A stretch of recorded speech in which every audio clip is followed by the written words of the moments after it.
All right, everybody. Welcome one, welcome all, welcome back to the Bleav in Iowa State podcast. I am Tyler Carter. And I'm Cody Van Cielello. Cody, I know you were just on vacation, but there's that we did have some stuff happen. We had Big 12 Media Days this past, I believe it was Tuesday and Wednesday, I think. Yeah, it was I believe it was like July 9th and the 10th. So this past Tuesday and Wednesday, all the Big 12 teams, including the newcomers, obviously Colorado being a major highlight, Big 12 Media Days, because all the hype around Shador Sanders, Deion Sanders, and just the whole Colorado hype train took up a lot of the Big 12 Media Day, like the mainstream at least. From what I understand, Shador Sanders is embracing the fact that basically Colorado has like their target on their back just because of how much they've been talked about and just the overall I think this I'm paraphrasing what Shador Sanders said, but he basically mentioned that Colorado is basically everybody's Super Bowl, and I kind of wanted to get your opinion on that. The only way you could be everybody's Super Bowl is if you actually win those games. I mean, like he's just saying that to like spite people. Like I understand that they have supreme and utmost confidence, but with all the talking that they're doing for a 4-8 team, this is why people don't like Colorado. This is why people say, "Oh, I let my play do the talking." Like that's just some Joker behavior right there. I Mm-hmm. mean, I Yeah, mean, you really got to set you really got to be able to talk your like back your stuff up if you're gonna be talking all that trash. right. I mean, that's just a common thing. But again, I mean, even though Colorado obviously went 4-8, they still are like one of the most highly rated teams. I mean, we'll get to NCAA the game in a moment, but I mean, basically, we're in a point in our time, like in society, where it doesn't matter how good or bad you are. If you can bring in views, you can bring in revenue, you're gonna be pushed. You're gonna be hyped. It doesn't matter how good or bad you are. It's just the fact that Yeah. Colorado has all these eyeballs brought into the product. I think they're valuable. It doesn't matter how bad they are; they're still going to be a valuable asset because they bring in revenue. And yeah, I wanted to go back on like that Super Bowl comment. Yeah, I mean, if Colorado wants to use that as like bulletin board material, they can feel free to do so. Right. You're absolutely right, man. Like it's I mean, look, if that's what you got to do to motivate yourself, that's what they got to do. Um Mhm. I mean, just to me, my thoughts, that's just sort of weird to me. But enough of Colorado. Let's get into media days. I actually was able to catch some of the speech that Matt Campbell gave at me today. Some of the main points that I got is that Bramer has a chance to be special. Um, he also said that he feels that it's responsible that or like so. Anyways, let's talk about the first point. He said Bramer has a chance to be special. Do you agree with that statement? Oh, absolutely. I mean, last year we saw glimpses of what Benjamin Bramer could be. I mean, he had obviously the first game of the season. I was saying it like when he had like that long touchdown pass from Rocco Beck, and it like flew up corner and he caught it perfect in the breadbasket and for a touchdown. I was like, this kid is going to be special. If this kid puts on like some muscle and he gets more playing time, then he's gonna be special. He's gonna be up with Chase Allen and Charlie Kohler, previous tight ends at Iowa State. No, I completely agree. I think he has a chance to be an all timer at the end. Who said that all the entire summer, and just now that we're getting now that every other conference is about to have that, we're just inching that much closer and closer to the fall camp too. So I'm really excited to see what he can bring. Um, so the second point he says that he feels that he's responsible to develop coaches as well as players. I believe Cincinnati guy asked him about Tyson Veit, and that was his and other coaches that have left. Because I mean, if you really see it in college football, um, Matt Campbell does have a pretty good coaching tree. A lot of people like, oh yeah, Alice Golesh was under Josh Heupel. Actually, he was also under Campbell too. That's what a lot of people don't remember. Hmm. Yeah, I mean, yeah. As a football head coach, you're not just developing your players; you're also developing your assistants to potentially land a job as a head coach one day. And I think Matt Campbell has done a pretty decent job. Obviously, the big one from this last season has been Nate Shieldhaas. He Right. obviously spent the last year being the offensive coordinator for Iowa State. Now he's got a job under head coach Sean McVay with the Los Angeles Rams. And I think that's another good opportunity for Shieldhouse to develop his skills as a coach. I completely agree, man. I'm excited to see what he does with the Rams. Now, I'm going to be hoping for a success, not against my Cowboys, though we play them this year. But like every other game, though, I hope he does Yeah. well and like he grows into that position, and Mm-hmm. it ends up getting a head coach position, whether that be NFL or college. Um, so and then I have 4 points, so we're going to go to the third one right now. Third one Yep. is that he said that Rocco has a chance to grow if he takes the right steps. Um, Now I'm gonna elaborate on that a little bit, and then if you have any thoughts, you can share them too. I think that today that this camp that he put on in Perry and all the stuff that he said in like off season like interviews, it clearly shows that Rocco is cut from a different cloth and is ready to be the leader that Iowa State needs to advance to the next level. I think this is it's crazy to jump from Brock Purdy to Rocco Beck. It's absolutely amazing, and the steps that he's made just as a young guy, and just the team's looking to him for leadership. Mm-hmm. Yeah, absolutely. I mean, obviously, Rocco Beck just hosted his football camp today, and I mean, you had other players there too. I think you had J.R. Singleton there. I Hmm. think was Jalen Noel and or Jaden Higgins there too.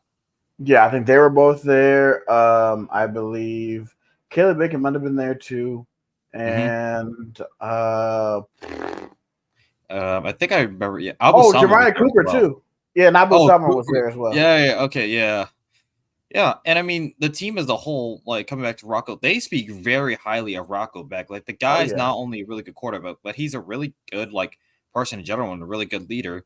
I think it showed, especially from last season, the progression that Rocco Beck had. We all saw it with our own eyes, but we can only see what they just put on the field on Saturdays. right. Those players see the development every single day in the training room, in the film room, and even in the classroom, possibly. They see the growth of Rocco Beck, and everybody sees it. And I think Rocco Beck has a chance to be a really good player, even if, say, maybe he doesn't take a step, like isn't built up Yeah, to be like the best quarterback. He's still going to be a really good person, like here for Iowa State. He's going to be a part of Iowa State lore, like obviously Brock Purdy, but another guy that got mentioned that he can be put in the same category as he can be like a George Condit type of guy, where it doesn't matter if the team is good or bad. He's still going to really be there for the fans and really show his appreciation for Cyclone Nation. right. You always need that culture type of guy. Like with that word culture is brought up around this football team, but like this team definitely exudes it. Just the fact like just with like NIL and like even in even just in the podcast that I heard Jeremiah Cooper and he's like what got me to Iowa State is their culture. So like actually caring about people and caring about how you develop personally as a man it's just absolutely amazing to me. Just like when you hear stories of J.R. Singleton using his NIL money to pay off his parents' mortgage, and uh, Rocco using his NIL money to put this camp on for kids in Perry after that devastating tornado that they had. It's just absolutely amazing to have just these like servant leaders that are willing to do well, not just on the field but off the field. Yeah. And I feel like that's always been like a message for Matt Campbell. Like you come to Iowa State, you not only are going to develop to be a good player on the field, but you're also going to be developed into like a good leader and a good person off the field, like doing all these like activities for the community. I think that's just been a thing for Matt Campbell since he got to Ames, and I think it's done a lot for the Ames community. Like it's for how small of a town that Ames is. it's the Yeah. community is just so tight knit. We're basically all family, and it really shows on Saturdays. No, it definitely does, man. It's so tight knit and just everyone's wanting to help each other. I just love that. And then one of the last points that I made during the media day thoughts from Matt Campbell is they said that Bo is an elite leader. I totally can see that. Hmm. Bo just even in those defensive huddles and team huddles, he's always the one that's always speaking out and always encouraging his teammates to do better. And the cyclone gets your mind right chant. I love that chant. Like Oh, you I could, love it too. Like it's absolutely beautiful. Like me personally, it took a minute for it to because when I first heard it, I wasn't so sure about how to feel about it. But once I heard it more and more, and I understood more about it, I came to appreciate it. And I actually enjoy it. I mean, I've even heard some other teams here at Iowa State use it. They use the chant that Bo Freeler uses often. I mean, I heard the softball team use it like a few times. So it just shows that Bo Freeler is a leader, and I mean, he is like one of the main like one of the seniors that are returning. Like he's been here for a couple years, if I'm not mistaken. Has he been here like for his entire college career? yeah, man. He got like a lot of playing time in that 2021 game against 2021 bowl game against Clemson, and he was Oh, just okay. a rocket everywhere. He was all over the field. I'm like, dude, Bo Freeler, this guy is going to be really, really, really good, and he's just gotten better every single year ever since. So those are some of that thoughts from the Matt Campbell interview. Mm-hmm. So Yeah. now we're gonna go, and I have a lot of thoughts on. I don't know if you even got to see Brett Yormark's opening statement, but there's a lot of stuff I got Um, from that. yeah. Yeah, I think I might have some. I didn't get to see the opening statement. Can you read that? Sure. So I have a lot. I'll just go through certain points. And we'll talk about them. So Yormark, gave some different said some different accomplishments. He said that we the Big 12 had the second best win percentage in football as a conference as a whole. Um, and one of the main reasons why he wants to have that Big 12 halftime show is that he wants to attract casual viewers. So like Mhm. obviously in this new world of college football, the Big 12 is going to have to find creative ways to make more revenue. And adding that, believes that adding that halftime show will create more revenue and bring in more viewers of people who usually wouldn't watch the Big 12. What do you think about that? I think it makes sense. Like for the Big 12, I mean, I mentioned I was watching another podcast, and they were mentioning this is the two guys named Chris podcast. They were talking about how the Big 12 like it's not they're not going to compete in terms of like football prestige with the Big Ten and SEC. That's just not going to be a thing. Even Nah, with the expenses that we've had, you're not going to be able to compete with them on football like alone. So for Brett Yormark to mention this on top of him like possibly selling the like the naming rights for the Big 12 conference, I think he's trying to find different ways to really make revenue and to kind of be innovative. And I think that's been one thing that fans have loved about him.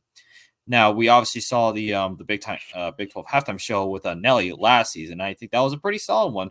That's a pretty good start for the conference, and they want to go that route, and they believe that is the best way for them to make revenue outside of like football itself.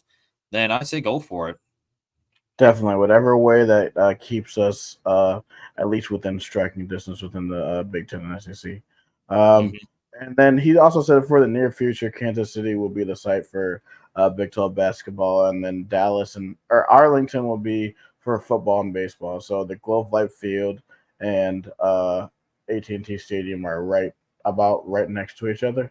So it's going Hmm. to be really, really nice. And it's with both those still being the sites, even with the four corner schools that we got, it's still going to be amazing, and it's going to be a fun atmosphere. Oh yeah, and obviously Kansas City. It's basically at this point just a staple for the Big 12 conference. Like they've had what the Big 12 basketball tournaments there for the last 20 some like 10 or Yeah, so years. I mean, it's a staple at this point. Obviously, there are some talks like to possibly move it to Vegas, and this was mainly out of the Utah camp, and I think their reasoning for wanting to move it to Vegas is obviously Vegas is Vegas, and I think it'd be closer for Utah to be able to travel because some of their concerns were like traveling out to Kansas City and was concerned about Kansas City and the Big 12 tournaments turning to glorified home games for the Kansas schools and Iowa State. But I personally, I disagree with it because number one, Kansas City is actually like it's a pretty perfect location. I'm not gonna say it's all the way perfect, but it is a pretty central location for all the Big 12 schools. And if the Big 12 is gonna stretch from like the Rocky Mountains all the way to the Appalachians, and the Atlantic Ocean, it makes perfect sense to keep it in Kansas City because it's reasonable travel time for all schools, regardless if you're say like those Kansas schools or Iowa State, or if you're a West Virginia or a UCF. Well, I mean, and then let's not forget. I mean, I was there last year in person, and their Holy War brethren BYU, they came in groves. I was actually surprised with how many BYU people were there. I was talking to a BYU fan in person last. I'm like, dude, I'm like, you guys are repping your team hard. I'm like, I love it, and just being able to just talk with different fans, and just running into Tyler Perry's parents and family, that Kansas State player, talking a little bit of trash with them before Tyler came up, and Tyler dapped me up, and I was like, this is so dope. So Oh yeah, I my! mean, yeah, That would have to have been like such an interesting conversation if you're, especially if you were wearing your Iowa State gear. That had to have been such an interesting conversation. Oh, dude, this is how it started. So basically, what happened was, because after we won, I came out and I was trying to, go in and charge my phone. And he was like, hey, it's nice to meet you. It was like, we can't stand Iowa State. And I was like, hey, the feeling is mutual. And we all, like, shared a laugh, and Hey, we're dapping each other especially up. yeah. I mean, especially after what happened this like in the past like couple months, like up to that point, I'm like, yeah, they can't stand us. We can't stand them. It's great for like it's a great rivalry. It's great for the sport. It's always fun to see two teams that absolutely abhor each other go at it. Completely, man. I'm excited for November 30th and these upcoming basketball matchups with them. Yeah, And and a quick reminder before we yeah, move on, Brett Yormark, do whatever you can to save Farmageddon, and I'm talking to both athletic directors for Iowa State and Kansas please, State. It's please. ridiculous how I don't get how like every single like both fan bases recognize that this is an important rivalry because you lost the Red River rivalry or whatever. You're bringing the Holy War. You also have the Duel in the Desert, and you have the Sunflower Showdown. But other than that, you're not really having too many rivalries. And for your reasoning for not continuing Farmageddon is, oh, there's not like an interest or whatever. And I'm quoting the Iowa State director, Jamie Pollard. I believe he said something like that. It's kind of ridiculous. Like Yeah, like this is the longest continuously running rivalry in all of college football. And it's kind of ridiculous that you think that fans aren't showing up for it. We clearly are. You can clearly tell that fans love this rivalry, whether you're a K-State Wildcat or you're an Iowa State Cyclone. yes. And then look at the ticket sales for next August when we play them in the non-conference game. Like, come on, man. This is ridiculous. Like, we need this rivalry. And plus, like, yeah, you said, oh, there's not that much interest when there's consistently fans from the team out east saying, oh yeah, we don't even want to play it anymore. It doesn't benefit us, even though it does. We're always on their mind. But but I'm like, that's the text. That's the definition of rivalry. It's crazy how you could say all that, but yet every single time. And I'm going on a tangent here. Just heads up. that's I fine. guess Let's what? do it. Every single time I look at an official post from Iowa State, I've looked in the replies, and all I see is a bunch of hot guys commenting, "Oh, can't wait to hand you this L in however many days." Yada yada yada. No 10 wins this, no conference championships that. I'm like, dude, what? Why are you spending so much time on Iowa State accounts when you should be spending your time on Iowa accounts? Like, come on, what? Those hacks, man, can't stand I them. can't wait. Can I can't wait to go into their building again and make their fans cry again. let's do it. Let's do it, bruh. All right, let's try to get back on task. All right. All right. So and through those through that I concluded that your mark is a go getter. We got the right guy in charge. He's gonna do Hmm. whatever it takes to get us up to the level of the Big Ten and SEC, Big Ten and SEC. Hmm. That's just my conclusion of it. And then a few of the other things that I saw, they had a little video and they had the quotes, "We know we are." So I'm Hmm. wondering if that is the new slogan for the Big 12.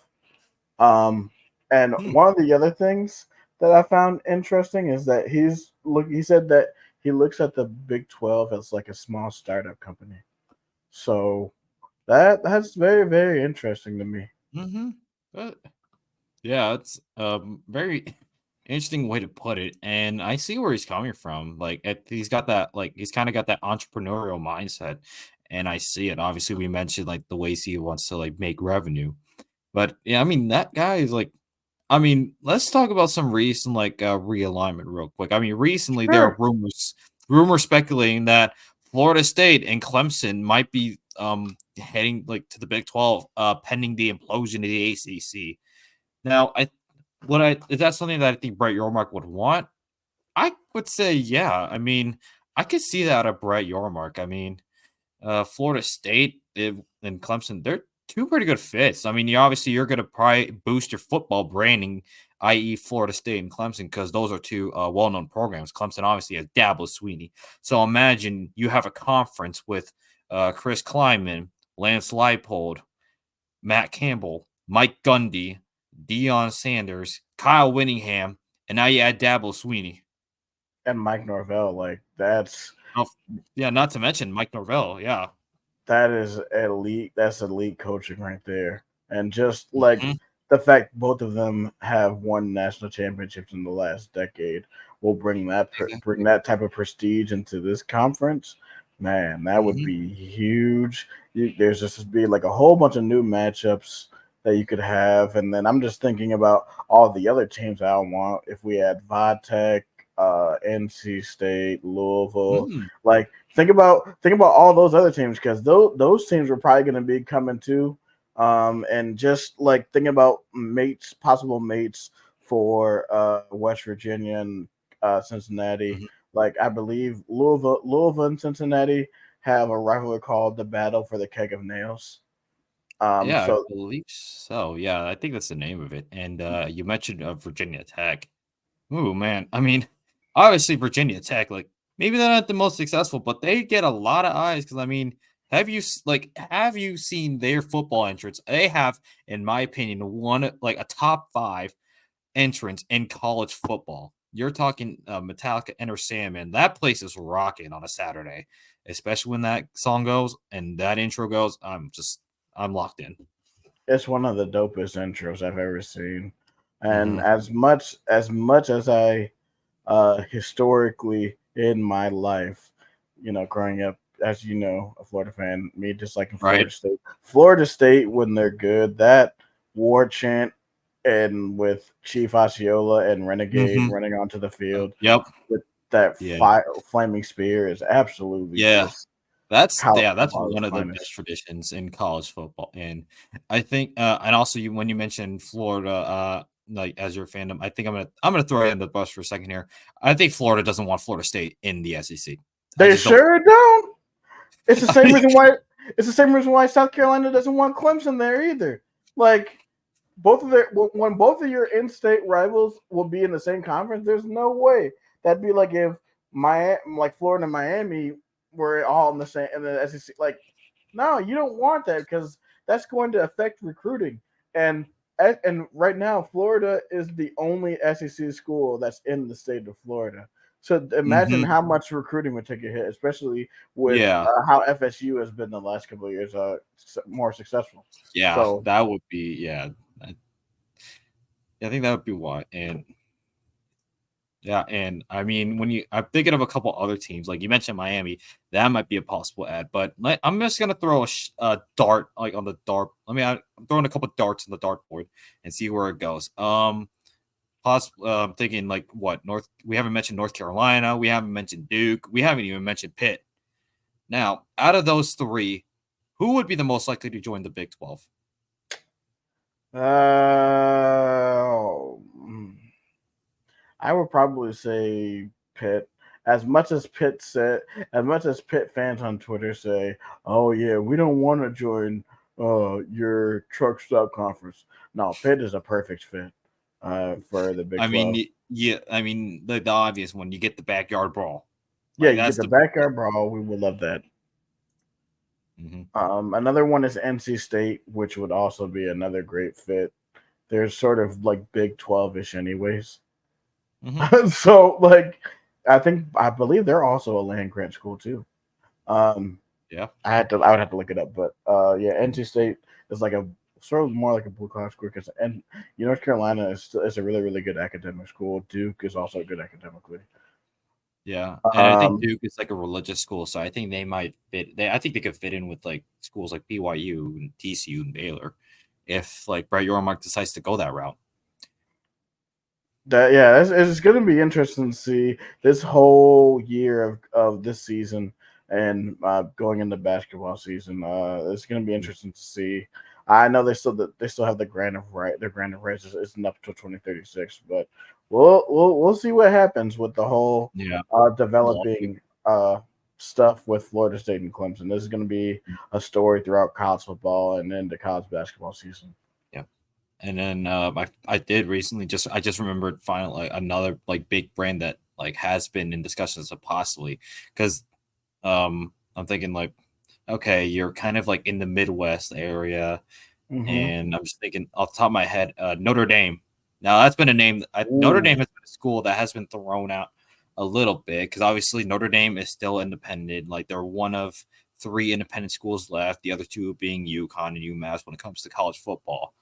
Now, do you think Notre Dame would be a good fit? Uh Well, really, with Notre Dame, it's really up to Notre Dame at that point. The only way I think Notre Dame joins a conference is if, like, let's say they're in the playoff because at least I don't know if you really heard the rules for the playoff, but the highest Notre Dame can be seeded is a 5 seed. So I'm Yeah. wondering maybe if they start getting tired of that and then they keep getting like beat or whatever.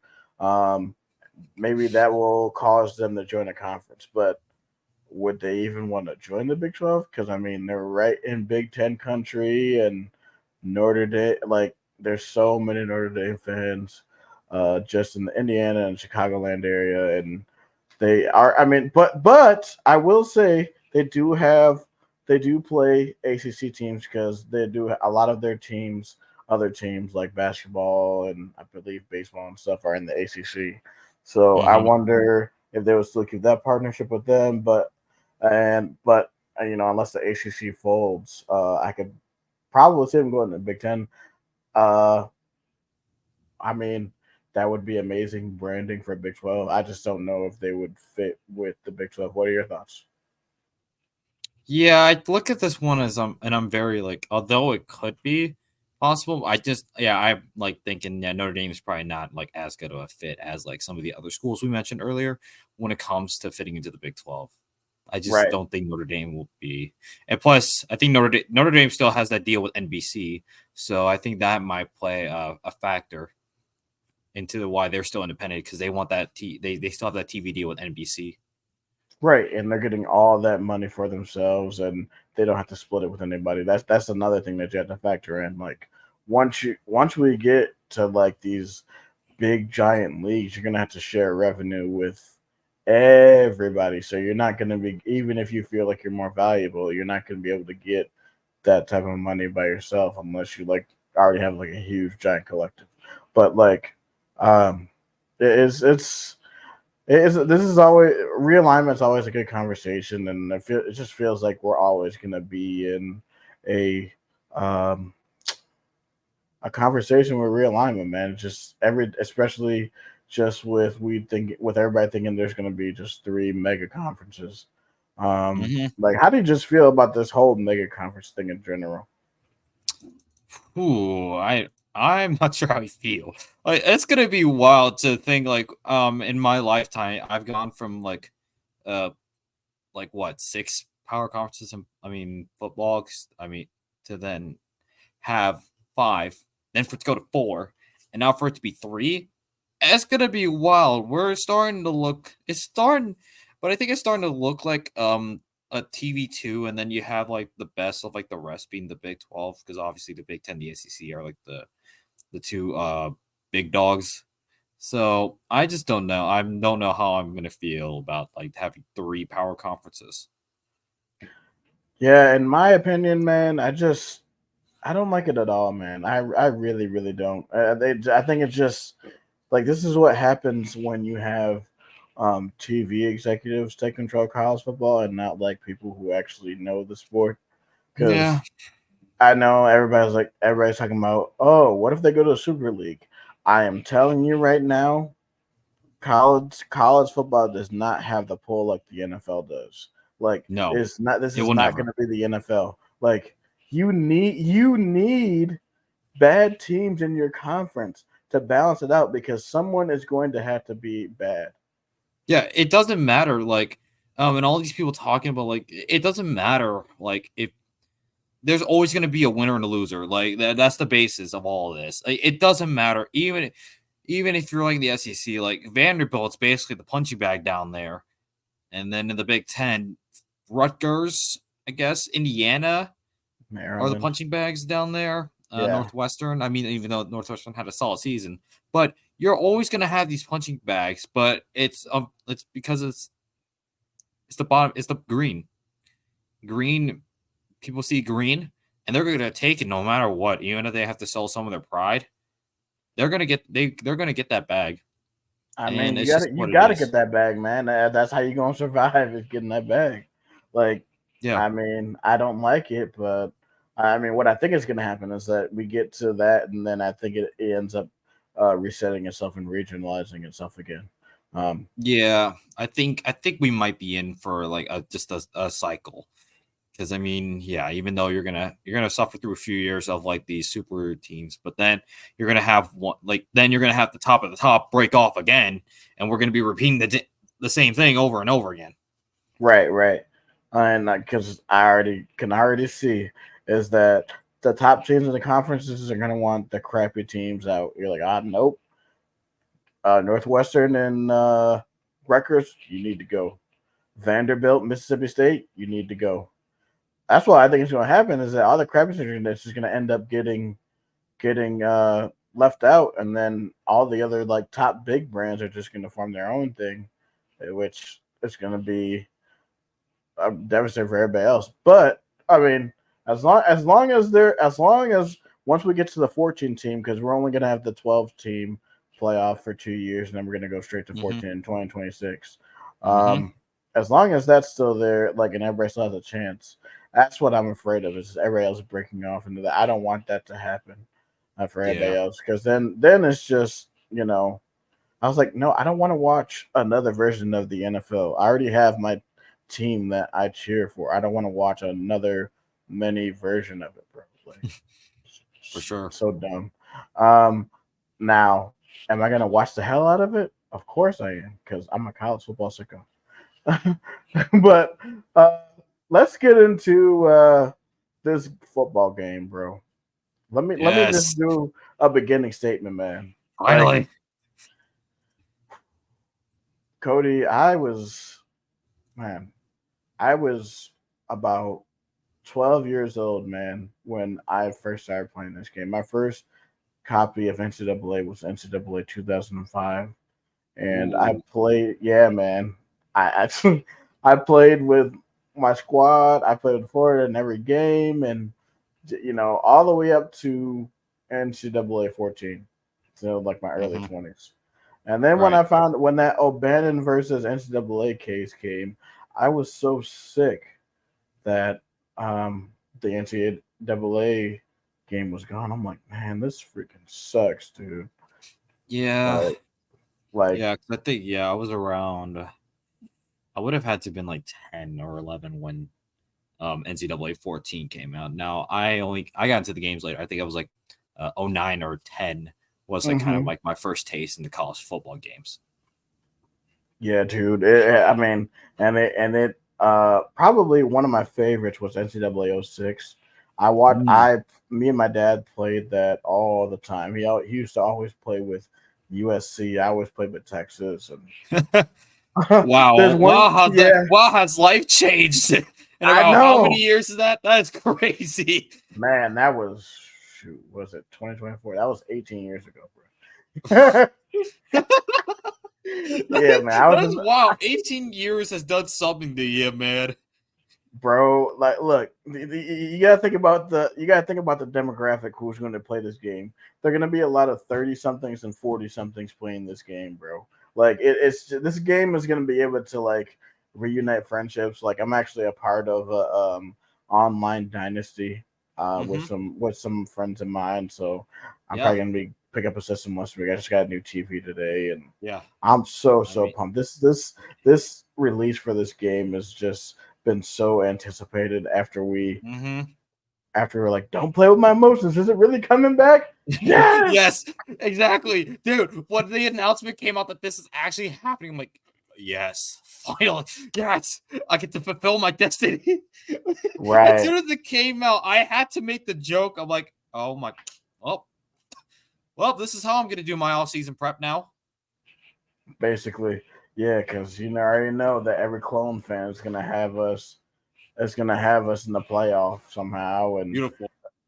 yeah, it's I wouldn't have beautiful, it any other way. man. I mean, No, same, bro. did we see wasn't we saw one simulation that had Iowa State as the number one seed, Big 12 champion, playing either Alabama or Ohio State in the Sugar Bowl. Someone tell Dude. me what what? Yeah, bro.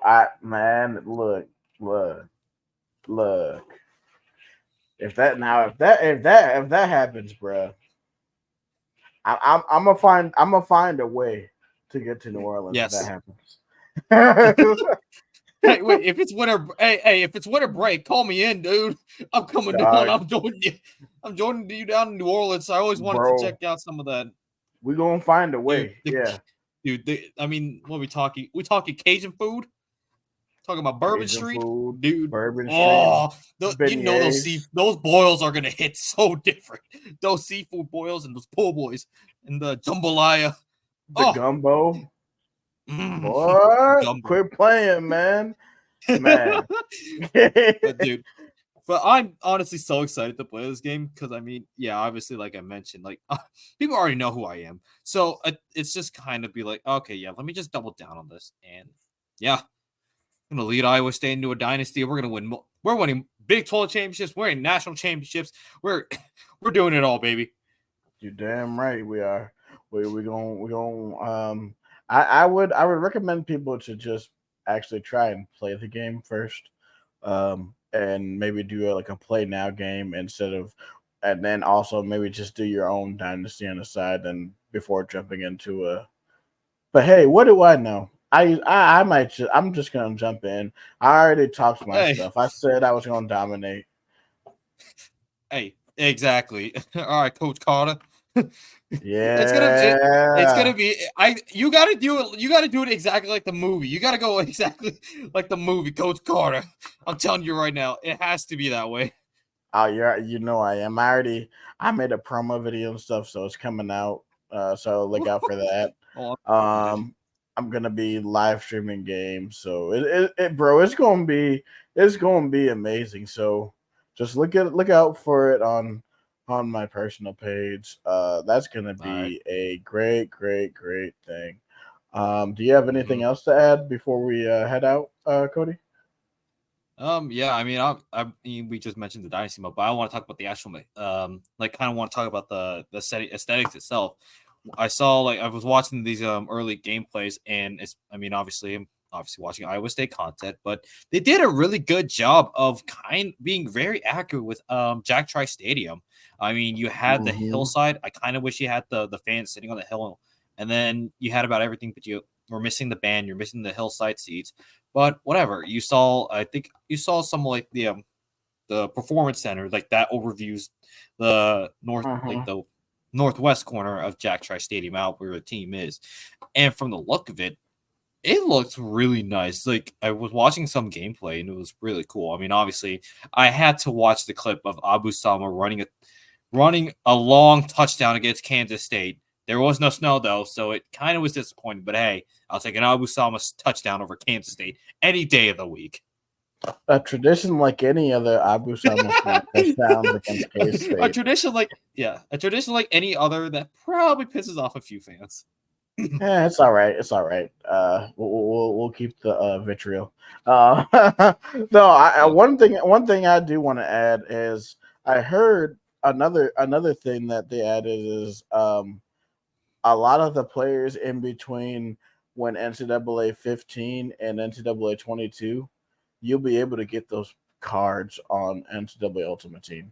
So like Ezekiel Elliott or Lamar Jackson or Joe Burrow, you can get those cards and play with those guys on your teams. So you're telling me I can play with the 2019 LSU Tigers? Joe Burrow, Yeah, Jamar Chase, Justin Jefferson, Terrence, Thaddeus Moss, Terrence Marshall Jr., Clyde yeah. Edwards-Helaire, and then you have their defense. Derek Stingley Jr. is like the big name. Patrick Queen is another. You're telling me I can play that team, right? You may be able to play that team. I don't know if all the cards for all of them are going to be, but I know you can play with. There's going to be a lot of former players during the time that the game wasn't made. You're going to be able to play. I'm like, dog, don't give me hope, bro, because man. Hey, you know what? I'm gonna do a little trolling. They have Patrick. They have Christian McCaffrey in the game. I'm gonna play the Rose Bowl, and we're gonna run all day. I love it. I love the pettiness. hey, they've been talking. Hey, those fans about East have been yapping and yapping about Iowa State. They always talk about Iowa State. Let me give them a little taste of their own medicine. Let me just yap about you while I have Christian McCaffrey run all over you, whatever defense you have. Now, granted, the rating system is very questionable in that game because, again, why do you have Colorado, a 4-8 squad from last season, as an 84 overall? Explain to me that. It doesn't make any damn sense, man. And then you had Tennessee, which was a top 25 offense last year. They're not even ranked. Iowa State is ranked as an 83. And our defense is ranked 84. I'm like, first of all, our defense is way better than that. And we don't have any other players ranked above a 90? Are you kidding me? I would have had at least Jeremiah Cooper rated a 90 or 91. It doesn't make any damn sense, man. Like, these ratings are capped. Yep. Hey, but it's whatever. I'll go into the sliders and I'll adjust them myself to what would be appropriate. Exactly, man. That's what we got to do. Well, that is all the time that we have tonight. Thank you, everyone, for joining us. Join us next week, and we look forward to speaking with you guys again. For Tyler Carter and Cody Van Ciello, this is Bleav in Iowa State. Go Cyclones. Go State.